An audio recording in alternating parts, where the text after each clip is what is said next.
Ibrahim Konaté ajusta sa cravate Hermès dans le miroir de sa suite présidentielle du Radisson Blu à Dakar. À 45 ans, il était au sommet de sa gloire. PDG du groupe Konaté International, empire tentaculaire présent dans 15 pays africains, fortune estimée à plus de 200 millions de dollars. Son reflet lui renvoya l'image d'un homme au pouvoir absolu. Costume sur mesure italien, montre Patek Philippe à 80 000 dollars, chaussures anglaises faites main. Tout en lui criait le succès, la réussite, la domination. Monsieur Konaté, votre voiture vous attend, annonça son assistant personnel à travers la porte. Ibrahim sortit de l'hôtel, où une Mercedes Maybach noire l'attendait. Son chauffeur lui ouvrit la porte avec déférence. Direction, le palais présidentiel pour une réunion avec le ministre de l'économie. Un contrat de plusieurs milliards était sur la table. La voiture glissait dans les rues de Dakar, climatisation à fond, vitres teintées isolant Ibrahim de la chaleur et du chaos extérieur. Il consultait des dossiers sur sa tablette, indifférent au monde qui défilait. À un feu rouge, près du marché Sandaga, une silhouette s'approcha de la voiture. Une petite fille, peut-être 8 ou 9 ans, en haillons crasseux, pieds nus, visage sale. Elle tapa doucement à la vitre arrière, tendant une main suppliante. « Monsieur, s'il vous plaît, de l'argent, j'ai faim. » Sa voix était à peine audible à travers la vitre. Ses grands yeux noirs regardaient Ibrahim avec un mélange d'espoir et de résignation. Ibrahim ne leva même pas les yeux de sa tablette. D'un geste agacé de la main, il fit signe au chauffeur d'avancer malgré le feu rouge. Ces mendiants deviennent de plus en plus envahissants, marmonna-t-il. La police devrait faire quelque chose. Le chauffeur hocha la tête et klaxonna. La petite fille s'écarta précipitamment, évitant de justesse la grosse voiture qui démarrait. Dans le rétroviseur, Ibrahim vit brièvement la fillette retourner sur le trottoir. Le trottoir, rejoignant d'autres enfants des rues. Puis il l'oublia immédiatement, retournant à ses chiffres et ses contrats. Cette petite mendiante sans importance n'était qu'une parmi des milliers. Pourquoi s'en soucierait-il? Il ne savait pas encore que cet enfant qu'il venait de repousser allait bouleverser toute son existence. 20 ans plus tôt. Abidjan, Côte d'Ivoire. Ibrahim avait 25 ans, jeune entrepreneur ambitieux mais encore pauvre. Il vivait dans un petit studio à Yopougon, travaillant jour et nuit pour lancer sa première entreprise d'import-export. C'est là qu'il avait rencontré Aminata, 22 ans, vendeuse dans un magasin de tissus. Elle était belle, douce, pleine de rêves. Ils étaient tombés amoureux rapidement, passionnément. Un jour, je serai riche, lui promettait Ibrahim. Je t'offrirai une grande maison, des beaux vêtements, tout ce dont tu rêves. Je ne veux pas de richesse, répondait Aminata en souriant. Je te veux, toi. Ils s'étaient mariés traditionnellement, une petite cérémonie simple avec peu d'invités. Ils étaient heureux malgré leur pauvreté. Puis Aminata était tombée enceinte. La nouvelle aurait dû être joyeuse. Mais Ibrahim voyait surtout les complications, un bébé coûtait cher. Comment pourrait-il construire son empire avec une femme et un enfant à charge? Il avait commencé à s'éloigner. À passer plus de temps au travail. À éviter les discussions sur l'avenir. Quand Aminata était enceinte de 6 mois, Ibrahim avait reçu une opportunité en or, un contrat majeur au Sénégal, mais qui nécessitait qu'il parte immédiatement et s'installe à Dakar pour au moins 1 an. « Viens avec moi », avait-il dit mollement à Aminata, sachant qu'elle ne pourrait pas. Elle était proche de sa mère malade, et le voyage était risqué pour une femme enceinte. « Je ne peux pas », avait-elle répondu, les larmes aux yeux. « Mais je t'attendrai. Va construire notre avenir. Reviens quand tu pourras. » Ibrahim était parti. Et n'était jamais revenu. Au début, il appelait. Envoyait un peu d'argent. Puis les appels s'étaient espacés. L'argent aussi. Il construisait son empire, multipliait les contrats, et Aminata devenait un poids du passé. Quand elle lui avait annoncé par téléphone qu'elle avait accouché d'une petite fille, il avait dit « C'est bien. Comment tu l'as appelée? Comme ta grand-mère. » D'accord. Écoute, je suis très occupé, je te rappelle. Il n'avait jamais rappelé. Les mois étaient devenus des années. Ibrahim changeait de numéro régulièrement pour raisons professionnelles. Il s'était remarié à Dakar avec la fille d'un homme politique influent, un mariage de convenance qui avait boosté sa carrière. Il avait complètement effacé Aminata et l'enfant de sa vie. Ou plutôt, il s'était convaincu qu'elle n'existait plus, qu'elle s'était débrouillée, qu'elles avaient trouvé quelqu'un d'autre.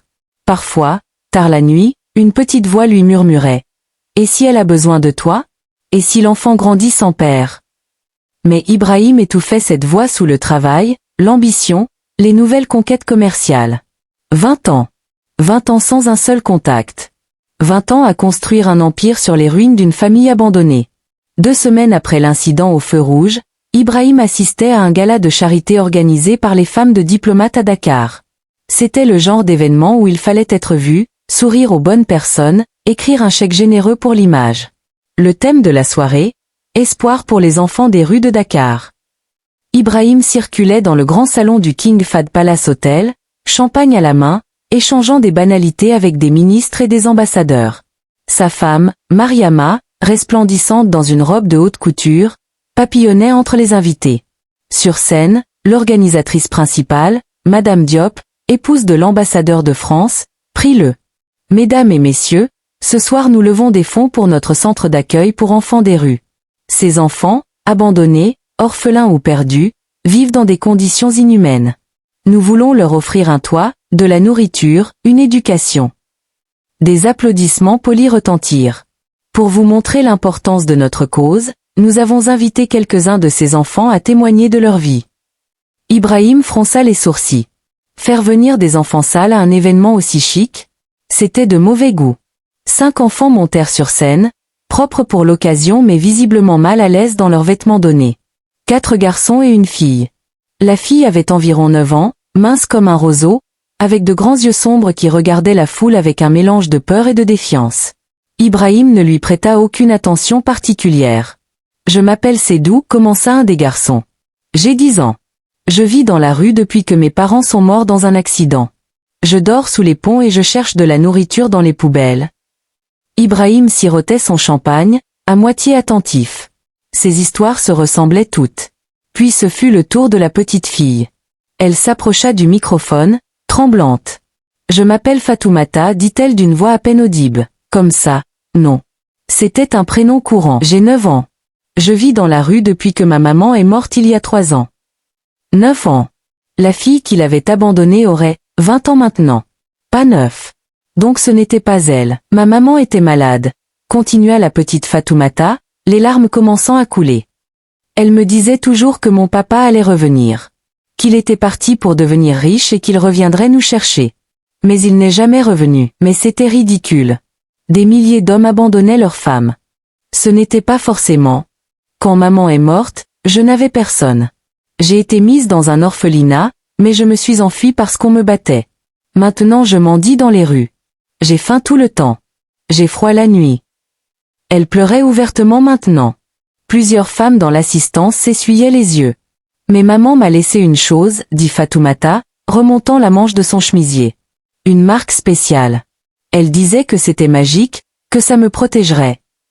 Sur son avant-bras droit, visible de tout grâce à la caméra qui projetait l'image sur grand écran, il y avait une tache de naissance distinctive. En forme d'étoile, d'un brun foncé, environ 5 cm de diamètre. Le verre de champagne d'Ibrahim glissa de sa main et se brisa sur le sol de marbre.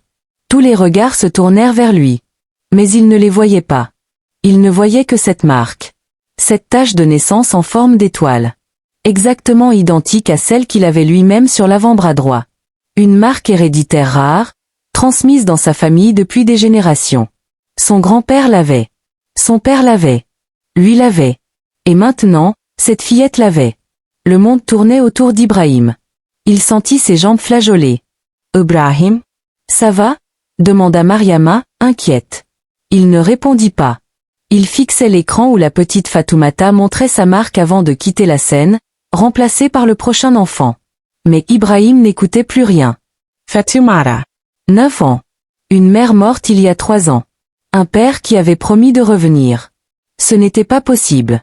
Aminata ne pouvait pas avoir eu un deuxième enfant. Il serait parti depuis 20 ans, mais si elle était retombée enceinte juste après son départ. Non, les dates ne collaient pas. À moins qu'Aminata n'ait pas été enceinte de 6 mois quand il était parti, mais seulement de 3 ou 4 mois. Elle lui avait peut-être menti sur les dates pour le faire rester. Si elle avait accouché 3 ou 4 mois après son départ, l'enfant aurait maintenant 19 ou 20 ans. Mais cette Fatoumata avait 9 ans. Ça ne pouvait pas être sa fille. Sauf si. Sauf si Aminata avait menti sur l'âge de l'enfant pour une raison quelconque. Ou si la fillette se trompait sur son propre âge. Ou si... Ibrahim secoua la tête. C'était juste une coïncidence. Une horrible coïncidence. Mais cette marque unique. Cette étoile qu'il n'avait jamais vue sur personne d'autre que sa famille. Excusez-moi, marmonna-t-il à sa femme.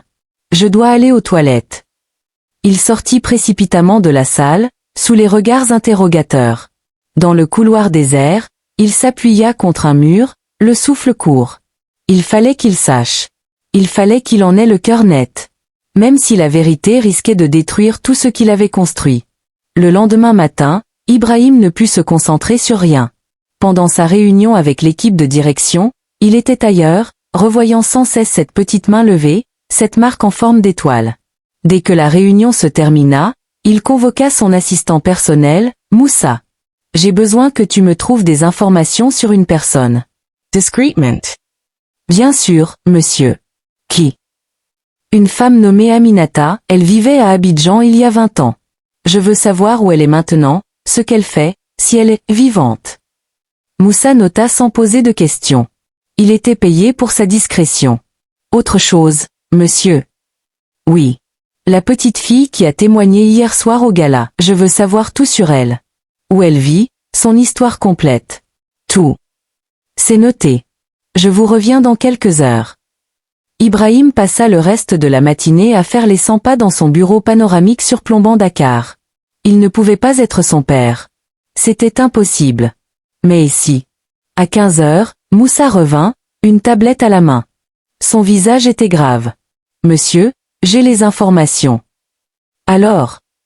Aminata Traoré, née en 1977, vivait effectivement à Abidjan jusqu'en 2010. Elle travaillait comme vendeuse, puis comme femme de ménage. Elle avait une fille unique, Fatoumata, née en février 2004. Février 2004. 20 ans.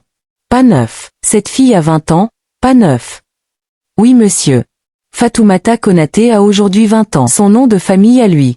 Le cœur d'Ibrahim s'arrêta. Continue. En 2010, Aminata Traoré a déménagé à Dakar avec sa fille de 6 ans. Elle cherchait du travail, disent les dossiers. Elle a trouvé un emploi de domestique chez une famille aisée. Et ensuite, en 2014, Aminata est tombée gravement malade. Cancer du sein, stade avancé. Elle n'avait pas d'argent pour les soins. Elle est morte en juillet 2015. Ibrahim ferma les yeux. Aminata était morte. Il y a 9 ans. La petite Fatoumata avait 11 ans, continua Moussa. Elle a été placée dans un orphelinat public. Selon les dossiers, elle s'est enfuie à 13 ans et vit depuis dans les rues. Pourquoi elle dit qu'elle a 9 ans alors? Les enfants des rues mentent souvent sur leur âge, monsieur. Plus ils paraissent jeunes, plus les gens ont pitié et donnent. C'est une stratégie de survie. Ibrahim s'assit lourdement dans son fauteuil en cuir. Cette marque de naissance, dit-il lentement. Tu l'as vue? Sur les photos du gala, oui. Une tache en forme d'étoile sur l'avant-bras droit. C'est héréditaire. Dans ma famille. Mon grand-père, mon père, moi, nous l'avons tous. Le silence s'éternisa. Moussa comprit enfin. Monsieur, cet enfant serait? Ma fille. Ma fille que j'ai abandonnée il y a 20 ans. Qui vit maintenant dans la rue comme une mendiante. Qui m'a tendu la main il y a 2 semaines à un feu rouge et que j'ai repoussé comme un chien. Ibrahim mit sa tête dans ses mains. J'ai chassé ma propre fille. Ibrahim ne dormit pas cette nuit-là.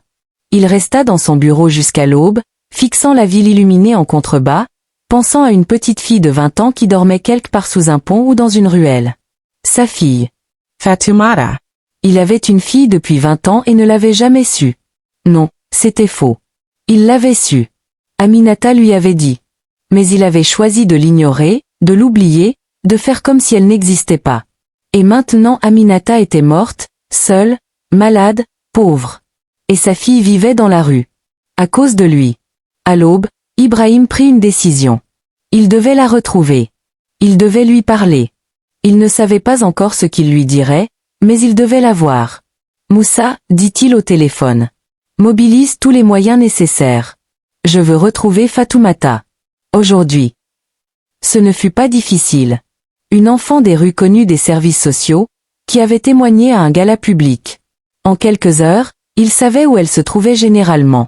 Près du marché Sandaga, exactement là où Ibrahim l'avait vue 2 semaines plus tôt. À 16 heures, Ibrahim monta dans sa Mercedes. Pas de chauffeur cette fois. Il conduisit lui-même, seul. Il se gara près du marché et sortit. Dans son costume à 3 millions, il détonnait complètement dans la foule bigarrée des marchands et des clients. Il chercha du regard. Des dizaines d'enfants traînaient dans les rues, vendant des pacotilles, mendiant, ciraient des chaussures. Puis il la vit. Assise contre un mur, en haillons, pieds nus et sales, tenant un gobelet en plastique pour les pièces. Fatoumata. Sa fille. Ibrahim s'approcha lentement, le cœur battant. Elle ne le regardait pas, fixant le vide avec ces yeux morts que développent ceux qui ont vu trop de refus. Il s'arrêta devant elle. Elle leva les yeux, et la reconnaissance passa sur son visage. Vous êtes l'homme de la voiture. Celui qui m'a chassé. Oui. C'était moi. Vous voulez quoi? Me chasser encore? Non. Je veux te parler. J'ai pas le temps, sinon je mange pas ce soir. Je t'achèterai à manger. Tout ce que tu veux. Mais parle-moi d'abord. Fatoumata le regarda avec méfiance. Pourquoi un homme riche comme vous voudrait parler à une mendiante comme moi? Bonne question.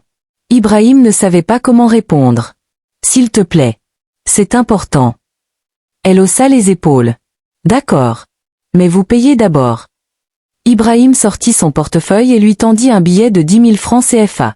Les yeux de Fatoumata s'écarquillèrent. C'était probablement plus d'argent qu'elle n'envoyait en un mois. Pour ça, je peux parler toute la journée, dit-elle en empochant le billet. Viens. On va dans un endroit plus tranquille. Il l'emmena dans un café climatisé à proximité. Les regards se tournèrent vers eux, un homme en costume de luxe avec une enfant des rues crasseuses. Mais personne n'osa rien dire face au regard autoritaire d'Ibrahim. Il commanda de la nourriture. Beaucoup de nourriture. Fatoumata mangea comme si elle n'avait pas vu de repas depuis des jours. Ce qui était probablement le cas. Alors, dit-elle la bouche pleine, qu'est-ce que vous voulez savoir? Ibrahim ne savait pas par où commencer. Ta mère. Emanara. Parle-moi d'elle. Fatoumata arrêta de manger, son visage s'assombrissant. Pourquoi? Vous la connaissiez? Peut-être. Continue. Elle était gentille. Daus. Elle travaillait dur. Très dur. Trop dur. Les larmes commencèrent à monter. Elle s'est tuée au travail pour moi. Pour qu'on ait à manger, un toit. Et quand elle est tombée malade, on n'avait pas d'argent pour les soins. Elle a souffert longtemps avant d'eux. Sa voix se brisa. Ibrahim sentit quelque chose se fissurer dans sa poitrine. Elle te parlait de ton père? Fatoumata essuya ses larmes avec sa manche sale. Tout le temps. Elle disait qu'il était parti pour devenir riche. Qu'il allait revenir nous chercher. Qu'on vivrait dans une grande maison. Qu'il m'emmènerait à l'école. Un rire amer. Mais c'était des mensonges. Il ne nous aimait pas. Il nous a abandonnés. Tu lui en veux? Avant oui. Maintenant je m'en fous. Il est probablement mort quelque part. Ou il a une autre famille et il nous a oubliés. De toute façon, il n'existe pas pour moi. Chaque mot était un coup de poignard. Et si, dit lentement Ibrahim, et s'il n'était pas mort? Et s'il te cherchait maintenant? Fatoumata le regarda avec des yeux durs. Je cracherai sur lui. Il est 20 ans trop tard. Ma mère est morte en l'attendant. Moi j'ai grandi dans la misère.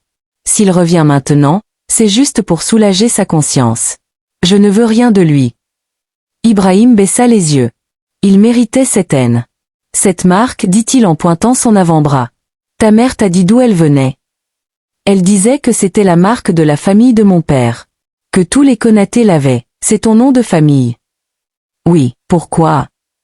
Ibrahim remonta lentement sa manche de chemise, révélant son propre avant-bras droit. Là, identique à celle de Fatoumata, se trouvait la marque en forme d'étoile. Fatoumata regarda la marque, puis Ibrahim, puis la marque à nouveau. La compréhension commença à se faire jour sur son visage. Non, murmura-t-elle. Non, c'est pas possible. Je m'appelle Ibrahim Konaté, dit-il doucement. J'ai connu ta mère il y a 20 ans à Abidjan. Je l'ai laissée enceinte quand je suis parti pour Dakar. Fatoumata se leva brusquement, renversant sa chaise. Vous êtes? Je suis ton père. Le restaurant devint silencieux. Tout le monde regardait la scène. Fatoumata le fixa, tremblante, puis éclata. Ment. Mon père est mort.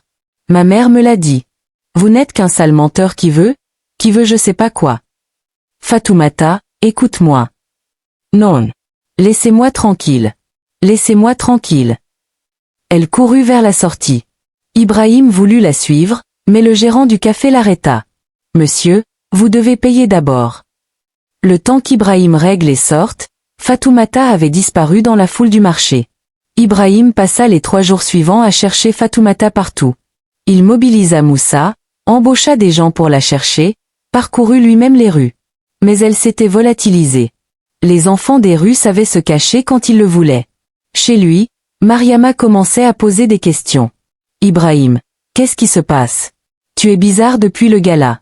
Tu sors à des heures impossibles, tu négliges ton travail. C'est rien. Des problèmes à régler. Quel problème? Il ne pouvait pas lui dire. Pas encore. Comment expliquer qu'il avait une fille de 20 ans qu'il n'avait jamais mentionnée? Que cette fille vivait dans la rue comme une mendiante. Leur mariage était déjà froid, basé sur les intérêts plutôt que l'amour. Cette révélation pourrait tout détruire. Le 4e jour, Moussa arriva avec une nouvelle. Monsieur, on l'a retrouvée. Où? Dans un bidonville à Pikine. Elle se cache chez un groupe d'enfants des rues. Mais ils ne veulent pas nous la laisser approcher. Ils se méfient. Emmène-moi là-bas. Pikine était le côté sombre de Dakar. Des ruelles étroites, des cabanes en tôle, des déchets partout, des enfants et des adultes survivant dans des conditions infrahumaines. La Mercedes ne pouvait pas entrer dans les petites ruelles. Ibrahim dut continuer à pied, escorté par Moussa. Ils arrivèrent à un endroit où une dizaine d'enfants s'étaient regroupés dans une carcasse de voiture abandonnée. Fatoumata était parmi eux. Quand elle vit Ibrahim, son visage se ferma. « S'il te plaît, laisse-moi t'expliquer. » « Expliquer quoi? Pourquoi tu nous as abandonnés? Pourquoi tu as laissé maman mourir? Je veux pas de tes excuses. » Les autres enfants s'étaient levés, protégeant Fatoumata. L'un d'eux, un garçon d'environ 15 ans, se plaça devant Ibrahim. « Elle a dit de partir, je veux juste parler à ma fille. » « Elle est pas votre fille. Vous l'avez abandonnée. Un vrai père abandonne pas ses enfants. » Ibrahim regarda ses enfants dépenaillés, maigres, durs, qui défendaient l'un des leurs. Ils avaient plus de loyauté que lui n'en avait jamais eu. « Tu as raison, dit Ibrahim au garçon. Je ne suis pas un vrai père. Je suis un lâche qui a fui ses responsabilités. Mais je veux essayer de réparer mes erreurs. » « C'est trop tard pour réparer, cracha Fatoumata. Ma mère est morte, elle est morte pauvre, malade, seule. Et toi tu vivais dans ton luxe sans penser à nous. Je sais. Et je m'en veux chaque seconde depuis que je sais. Depuis que tu sais. Tu savais depuis le début. Maman t'avait dit qu'elle était enceinte. Tu as choisi de partir quand même. Chaque accusation était vraie. Ibrahim ne pouvait pas les nier. Qu'est-ce que tu veux de moi? Demanda finalement Fatoumata, épuisée. Mon pardon, que je vienne vivre dans ta grande maison et que je fasse comme si tout allait bien. Je veux juste être dans ta vie. D'une manière ou d'une autre. Je veux t'aider. Je ne veux pas de ton aide. Je ne veux pas de ton argent. Je veux juste que tu disparaisses. Fatoumata. Non. Ben. Retourne dans ton monde de riche. Oublie-moi comme tu nous as oubliés pendant 20 ans. Elle tourna le dos et rentra dans la carcasse de voiture. Ibrahim resta planté là, impuissant, regardant sa fille disparaître encore une fois. Le garçon qui l'avait confronté dit doucement, « Vous avez entendu. » Ibrahim repartit, le cœur plus lourd que jamais. 3 jours plus tard, Ibrahim reçut un appel en pleine réunion. Ici l'hôpital principal de Dakar. Nous avons une jeune fille ici qui vous a désigné comme contact d'urgence. Fatoumata Konate. Le sang d'Ibrahim se glaça. Qu'est-ce qui s'est passé? Elle a été admise hier soir. Déshydratation sévère, malnutrition, et une infection pulmonaire aiguë. Son état est stable maintenant, mais c'était grave. Elle a besoin de soins et de surveillance. Ibrahim se leva d'un bond, abandonnant sa réunion. J'arrive immédiatement. Il conduisit comme un fou jusqu'à l'hôpital, brûlant plusieurs feux rouges. Ses mains tremblaient sur le volant. Sa fille était à l'hôpital. À l'accueil, Une infirmière le conduisit jusqu'à une chambre du service pédiatrique. Dans un lit blanc, relié à des perfusions, Fatoumata dormait. Elle paraissait encore plus petite, plus fragile. « Comment va-t-elle » demanda Ibrahim au médecin. « Elle s'en sortira. Mais son corps est affaibli par des années de malnutrition et de vie dans la rue. Si elle était restée dehors une semaine de plus sans soins. » Le médecin n'eut pas besoin de finir sa phrase. « Faites tout ce qui est nécessaire. Tous les soins, tous les examens. L'argent n'est pas un problème. » Bien sûr, monsieur Konaté. Mais après sa sortie, elle aura besoin de suivi, d'un environnement stable. Elle l'aura. Ibrahim s'assit près du lit, regardant le visage de sa fille endormie. Dans le sommeil, elle ressemblait tellement à Aminata. Les mêmes traits fins, les mêmes longs cils. « Je suis désolé, murmura-t-il. Tellement désolé, ma fille. » Fatoumata bougea légèrement, puis ouvrit les yeux. Quand elle vit Ibrahim, elle tenta de se redresser. « Qu'est-ce que tu fais là ?»« Les médecins m'ont appelé. Tu m'as donné comme contact d'urgence. » Non. C'est le garçon, Mamadou. Il a fouillé dans mes affaires et a trouvé le billet que tu m'avais donné avec ton numéro dessus. Je ne voulais pas qu'on t'appelle. Eh bien, il l'a fait. Et je suis content qu'il l'ait fait. Fatoumata détourna le regard. Je veux sortir d'ici. Tu ne peux pas, tu dois rester. Je n'ai pas d'argent pour payer, pour tout. Je ne veux pas de ta charité. Ce n'est pas de la charité. C'est mon devoir. Mon devoir de père que j'aurais dû assumer il y a 20 ans. Un silence lourd s'installa. Le médecin dit que tu vivais dans la rue depuis des années, continua Ibrahim. Que tu es sous-alimenté, que tu as des carences graves. Et alors? C'est ma vie. Ce n'est pas une vie. C'est de la survie. Tu mérites mieux que ça. Qui es-tu pour dire ce que je mérite? Tu n'étais pas là. Tu ne m'as jamais connu. Tu as raison. Mais je suis là maintenant. 20 ans trop tard. Je sais. Mais laisse-moi au moins essayer. Laisse-moi t'aider. Pourquoi? Pour ta conscience? Pour pouvoir te regarder dans le miroir et te dire que tu n'es pas un monstre. Ibrahim baissa la tête. Peut-être. Mais aussi parce que tu es ma fille. Mon sang. Et que je ne peux pas te laisser retourner dans la rue. Tu n'as pas le choix. Dès que je sors d'ici, je repars. Pas si je te propose autre chose. Fatoumata le regarda avec méfiance. Quoi? Viens vivre chez moi. J'ai une grande maison. Tu auras ta propre chambre, de la nourriture, des vêtements. Tu pourras aller à l'école. Et ta femme? Tu crois qu'elle va accepter la fille bâtarde de ton passé? Ibrahim grimaça au mot bâtarde, mais ne le releva pas. Je m'occupe de Mariama. C'est mon problème, pas le tien. Non. Yeri fixe. Je ne vivrai pas dans ta maison comme une mendiante qu'on a recueillie. Tu ne serais pas une mendiante. Tu serais ma fille. Je ne suis pas ta fille. Une fille, c'est quelqu'un qu'on élève, qu'on aime, qu'on protège. Pas quelqu'un qu'on abandonne et qu'on retrouve 20 ans plus tard par accident. Les mots résonnèrent dans la chambre stérile. Une infirmière passa la tête par la porte. Tout va bien ici. Oui, dit Ibrahim. Laissez-nous. Quand la porte se referma, il se pencha vers Fatoumata. Tu as raison sur tout. Je ne suis pas un vrai père. Je ne le serai peut-être jamais. Mais je veux essayer. Pour toi. Pour la mémoire d'Aminata. Pour la chance de ne pas mourir en sachant que j'ai gâché la vie de 2 personnes qui dépendaient de moi. Fatoumata le fixa longuement. Tu retournes dans la rue. Et tu finiras probablement morte avant tes 25 ans. Malnutrition, maladie, violence. C'est ça que tu veux. C'est mieux que de te devoir quelque chose. Tu ne me devras rien. C'est moi qui te dois tout. 20 ans de pension alimentaire.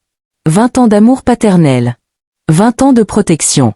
Je ne pourrai jamais rembourser cette dette, mais je veux au moins commencer. Fatoumata ferma les yeux, épuisée par la conversation et la maladie. Je vais y réfléchir, dit-elle finalement. Mais je ne promets rien. C'est tout ce que je demande. Ce soir-là, Ibrahim rentra chez lui plus tard que d'habitude. Mariama l'attendait dans le salon, un verre de vin à la main. « Il faut qu'on parle, dit-elle. Ibrahim sentit que le moment était venu. « Oui. Il faut qu'on parle. » Il s'assit en face d'elle, cherchant ses mots. « Il y a 20 ans, avant de te connaître, J'étais avec une femme à Abidjan. Emanata. Mariama haussa un sourcil. D'accord. Et elle était enceinte quand je suis partie pour Dakar. Le visage de Mariama se figea. Tu as un enfant. Une fille. Elle s'appelle Fatoumata. Elle a 20 ans. 20 ans.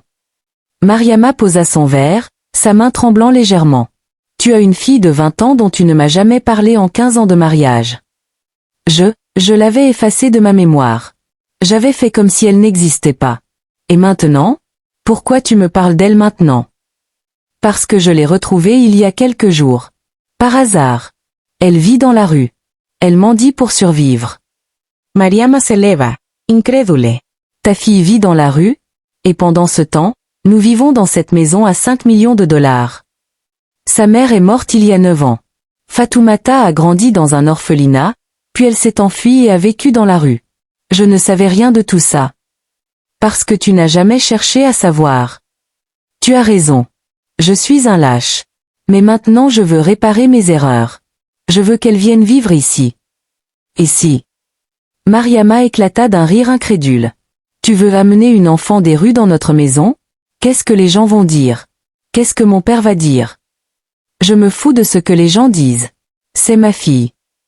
Ta fille que tu as ignorée pendant 20 ans. Et maintenant tu veux jouer au père dévoué? C'est pathétique, Ibrahim.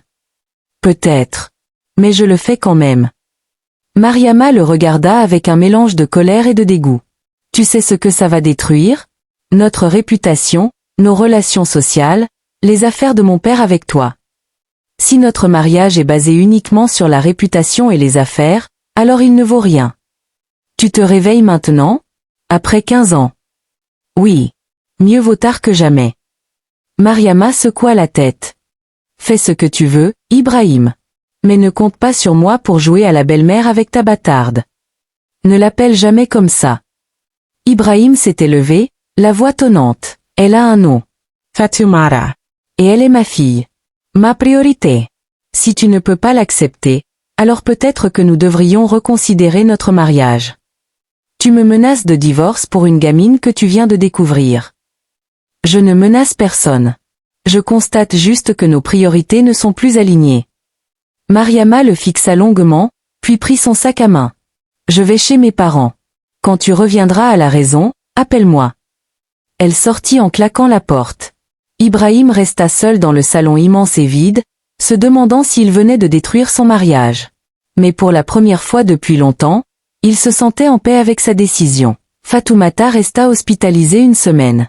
Chaque jour, Ibrahim venait la voir. Au début, elle refusait de lui parler.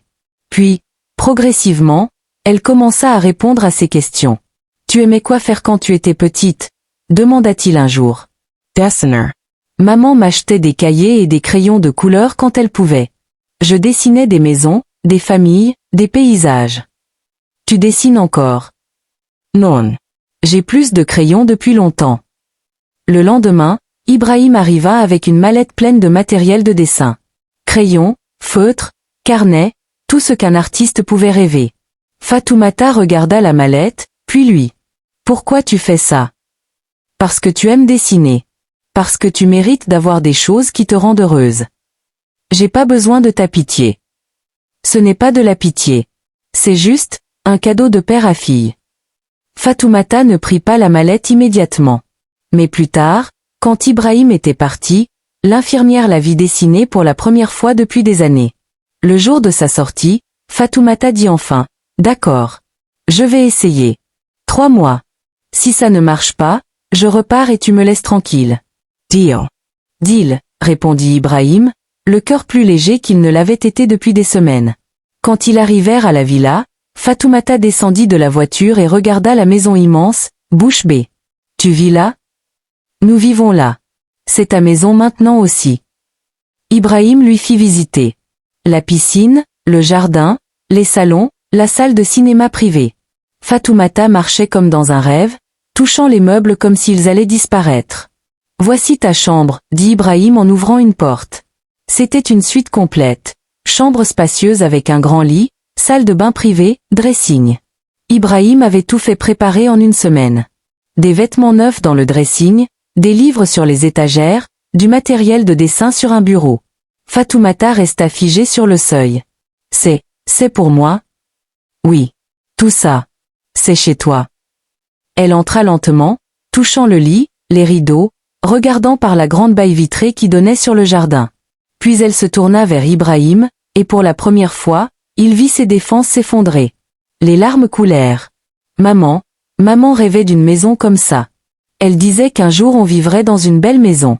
Mais elle n'a jamais vu ça. Elle est morte dans une petite chambre pourrie qui sentait la moisissure. Je suis désolée de ne pas avoir été là pour elle. Pour vous deux. Ça ne la ramènera pas. Non. Mais je peux honorer sa mémoire en prenant soin de toi maintenant. Fatoumata s'essuya les yeux. Je ne sais pas si je peux te pardonner. Je ne te demande pas de me pardonner. Je te demande juste de me laisser essayer d'être ton père. Elle hocha lentement la tête. D'accord. Mais ne m'appelle pas ma fille, ou des trucs comme ça. Pas encore. Appelle-moi juste Fatoumata. D'accord. Fatoumata. Les premières semaines furent difficiles. Fatoumata avait du mal à s'habituer au confort. Elle dormait par terre les premières nuits, incapable de s'habituer au lit trop mou. Elle prenait des douches de 2 minutes chrono, habituée à économiser l'eau. Elle cachait de la nourriture sous son lit, réflexe de survie. Ibrahim engagea une psychologue spécialisée dans les traumatismes des enfants des rues. 2 fois par semaine, Fatoumata avait des séances. Il l'inscrivit aussi à l'école, dans une classe adaptée pour les jeunes en retard scolaire. Fatoumata, qui n'avait pas été à l'école depuis ses 11 ans, devait tout réapprendre. Les premiers jours, elle rentrait en pleurant. « Je suis trop bête. Je comprends rien. Les autres se moquent de moi. »« Tu n'es pas bête. Tu as juste raté quelques années. Je crois en toi. »« Pourquoi tu crois en moi? Tu me connais même pas. Je commence à te connaître. Et ce que je vois, c'est une fille intelligente, forte, qui a survécu à des choses que la plupart des gens ne survivraient pas. Si tu peux survivre dans la rue, tu peux réussir à l'école. » Progressivement, Fatoumata commença à s'ouvrir. Elle parlait de ses années dans la rue, des amis qu'elle avait perdus, des horreurs qu'elle avait vues. Ibrahim l'écoutait, horrifié de réaliser à quel point la vie de sa fille avait été dure pendant qu'ils vivaient dans le luxe. Un soir, pendant le dîner, qu'ils prenaient maintenant ensemble tous les soirs, Fatoumata demanda « Tu vas te remarier avec ta femme ?» Mariama n'était jamais revenue. Elle avait envoyé des avocats pour discuter du divorce. « Non. C'est fini entre nous. À cause de moi. À cause de nous. Notre mariage n'était pas basé sur l'amour. C'était un arrangement. Tôt ou tard, ça aurait fini de toute façon. Tu regrettes? Non. La seule chose que je regrette c'est de ne pas t'avoir cherché plus tôt. » Fatoumata baissa les yeux. « Mes amis de la rue, je pense à eux. Ils sont encore là-bas. Mamadou, Sédou, Aïcha, ils dorment sous les ponts pendant que je dors dans un lit king size. Tu veux les aider? Oui. Mais comment? Ibrahim Rflalchit. Et si on créait un centre d'accueil? Un vrai endroit où les enfants des rues peuvent venir, avoir un repas chaud, une douche. Des vêtements propres. Et s'ils veulent, ils peuvent rester, aller à l'école. » Les yeux de Fatoumata s'illuminèrent. « Tu ferais ça? » Oui. Mais à une condition. Laquelle? Tu m'aides à le créer. Tu connais ces enfants. Tu sais ce dont ils ont besoin. Ce sera notre projet. Ensemble. Pour la première fois depuis qu'il l'avait retrouvée, Fatoumata sourit vraiment. D'accord. On le fait. Ensemble. 6 mois plus tard, le Centre de l'Espoir ouvrait ses portes dans un grand bâtiment rénové près du marché Sandaga. Fatoumata avait insisté pour qu'il soit dans ce quartier, là où vivent les enfants des rues. Le centre offrait des repas gratuits 3 fois par jour, des douches et des vêtements propres, un dortoir pour ceux qui voulaient rester, des cours de rattrapage scolaire, une formation professionnelle, un soutien psychologique. Le jour de l'ouverture, des dizaines d'enfants vinrent. Parmi eux, Mamadou, Sédou et les autres amis de Fatoumata. « Fatou, tu es revenu !» cria Mamadou en la serrant dans ses bras. « Je n'ai pas oublié. Je vous ai promis que je reviendrais vous aider. » Elle leur fit visiter le centre, leur montra les lits, la cantine, les salles de classe. Beaucoup pleuraient, n'arrivant pas à croire que c'était réel. Ibrahim observait de loin, le cœur serré. Ces enfants auraient pu être Fatoumata. Ou pire, Fatoumata aurait pu ne jamais sortir de cette vie. Une journaliste locale était venue couvrir l'événement. Elle interviewa Ibrahim. Monsieur Konaté, qu'est-ce qui vous a motivé à créer ce centre? Ibrahim regarda Fatoumata qui riait avec ses amis. J'ai réalisé que j'avais passé ma vie à construire un empire, mais que j'avais oublié de construire ce qui compte vraiment. Ma fille m'a ouvert les yeux. Votre fille? Ibrahim hésita, puis dit, oui. Fatoumata est ma fille. Elle a vécu dans la rue pendant des années parce que je l'avais abandonnée. Maintenant, j'essaie de réparer mes erreurs. La journaliste était stupéfaite. Cette histoire allait faire les gros titres. Le lendemain, l'interview était partout. Le milliardaire et la mendiante, une histoire de rédemption. Les réactions furent mitigées. Certains saluaient Ibrahim pour son honnêteté et son engagement. D'autres le condamnaient pour avoir abandonné sa fille en premier lieu. Fatoumata lut les articles, puis regarda Ibrahim. Tu n'étais pas obligé de dire publiquement que j'étais ta fille. Maintenant tout le monde sait. Je ne veux plus avoir honte de toi. Tu es ma fille et j'en suis fier. Même si je viens de la rue. Surtout parce que tu viens de la rue. Tu as survécu à des choses inimaginables. Tu es la personne la plus forte que je connaisse. Fatoumata sentit quelque chose se relâcher dans sa poitrine. Quelque chose qu'elle tenait serré depuis des années. Hop, dit-elle pour la première fois. Oui. Merci. Pour tout. Il la serra dans ses bras, et pour la première fois en 20 ans, Ibrahim Konaté se sentit vraiment riche. Fatoumata, maintenant âgée de 25 ans, était debout sur une estrade à la cérémonie de remise des diplômes de l'université Cheikh Anta Diop de Dakar. Elle venait d'obtenir son master en travail social avec les félicitations du jury. Dans la foule, Ibrahim applaudissait, les larmes aux yeux. À côté de lui, Mamadou et Sédou, maintenant étudiants eux aussi grâce au Centre de l'Espoir, sifflaient et criaient de joie. Le centre avait grandi. Il y avait maintenant 3 bâtiments, accueillant plus de 200 enfants. 90% de ceux qui étaient passés par le centre avaient trouvé une formation ou un emploi. Fatoumata était devenue la directrice adjointe, travaillant aux côtés de professionnels, mais apportant son expérience unique. Après la cérémonie, Ibrahim et Fatoumata marchèrent ensemble sur le campus. « Tu te souviens du jour où je t'ai repoussé à ce feu rouge ?» demanda Ibrahim. « Comment l'oublier? J'ai cru que tu étais le pire homme du monde. » « Je l'étais probablement. » « Non. Le pire homme du monde ne changerait pas. Toi tu as changé. Grâce à toi. » Tu aimes ça, Fatoumata? Pas l'inverse. On s'est sauvés mutuellement. Ils arrivèrent près d'un banc et s'assirent. « Tu sais, dit Fatoumata, j'ai retrouvé la tombe de maman il y a quelques mois. Je lui ai parlé. Je lui ai dit que tu étais revenu. Que tu prenais soin de moi. Que tu avais créé le centre. » Qu'est-ce qu'elle aurait dit, tu crois? Fatoumata sourit à travers ses larmes.